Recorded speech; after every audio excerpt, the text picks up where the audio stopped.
ముద్రగడ పద్మనాభం గారు ఒక స్టేట్మెంట్ ఇచ్చారు. జగన్మోహన్ రెడ్డి గారు కానీ ఓడిపోతే ముద్రగడ పద్మనాభరెడ్డిగా మార్చుకుంటానని. నేను స్ట్రైట్గా అడుగుతున్నానండి. ఈరోజు కాపు సామాజిక వర్గానికి సంబంధించినటువంటి ప్రజల్ని కానీ మరి కాపు నాయకులను కానీ నేను సూటిగా అడుగుతున్నది ఏంటి అంటే, ముద్రగడ పద్మనాభం గారు మాట ఇచ్చారు, మడమ తిప్పలేదు. ముద్రగడ పద్మనాభం నుంచి పద్మనాభరెడ్డిగా పేరు మార్చుకున్నారు, సర్టిఫికెట్ కూడా తెచ్చుకోవడం జరిగింది. మరి జగన్మోహన్ రెడ్డి గారు నేను కాపులకు మేలు చేస్తాను, కాపులకు జగన్మోహన్ రెడ్డి గారి మేలు చేస్తారని చెప్పేటువంటి బాకాలు ఊదేటువంటి నాయకులు ఎవరైతే ఉన్నారో, మరి ఒక్కసారి ఆ జగన్మోహన్ రెడ్డి గారిని మరి అదే కాపు సామాజిక వర్గం కోసము మరి కులం మార్చుకోవచ్చు కదా అని చెప్పేసి ఆ కాపు నాయకులు ఎందుకు అడగట్లేదండి? మరి ఈ విషయంలో ఎందుకు వెనకబడుతున్నారు?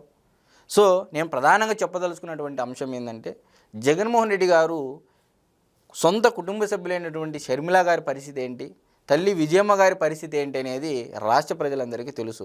ఈరోజు ముద్రగడ పద్మనాభం గారు, గతంలో విజయసాయిరెడ్డి గారు, లేకపోతే బాలినేని శ్రీనివాసరెడ్డి గారు, సో జగన్మోహన్ రెడ్డి గారి పక్కన ఉన్నటువంటి సన్నిహితులు వీళ్ళు ఉన్నారు, సాలిడ్గా కన్సాలిడేటెడ్గా కాంక్రీట్గా వీళ్ళు ఉన్నారు ఆయన పక్కన అని చెప్పడానికి ఒక పట్టుమని 10 పేర్లు చెప్పండి. ఈరోజు ఎవరైనా ఉన్నారా?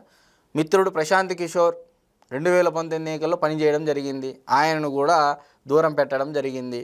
విజయమ్మ గారిని దూరం పెట్టడం జరిగింది, షర్మిలమ్మ గారిని దూరం పెట్టడం జరిగింది. మరి బాలినేని శ్రీనివాసరెడ్డి గారు ఏ విధంగా అవమాన పాలై భంగపాటు గురై ఈరోజు ఆయన జనసేనలో క్రియాశీలక పాత్ర పోషిస్తూ ఉన్నారు. మరి విజయసాయిరెడ్డి గారు, మరి వీళ్ళంతా ఎవరండి?